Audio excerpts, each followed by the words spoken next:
বাংলাদেশে মমতাজের একজন এমপি, তারা আমাদের দেশের রাষ্ট্রের এত গুরুত্বপূর্ণ জায়গা থেকে সংসদে বসে সেখানে গান গাইতো, বিনোদন তারা নিত।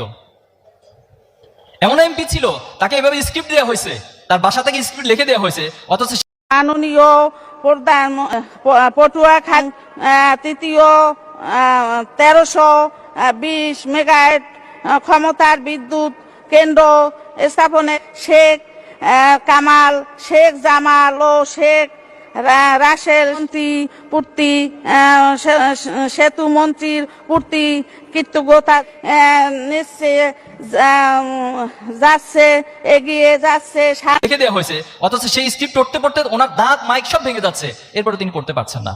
এমন ব্যক্তিগুলো আমাদেরকে এতদিন এমপি হয়ে লিড করছেন, তাদের সম্পদের পাহাড় তৈরি করেছেন। গত 15 বছর যে পরিমাণ অর্থ বাংলাদেশের এমপি মন্ত্রীরা বাংলাদেশ থেকে পাচার করছে, বাংলাদেশের 4 বার বাজেটের সমপরিমাণ অর্থ তারা এখান থেকে লুটপাট করে নিয়ে গেছে।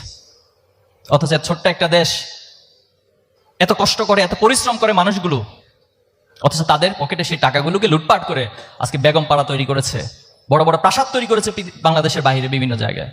তাহলে তোমরা এমন এমপি হয়েও না, তোমরা প্রধানমন্ত্রী হবা ইনশাআল্লাহ, কিন্তু তোমরা হাসিনার মতো প্রধানমন্ত্রী হয়েও না।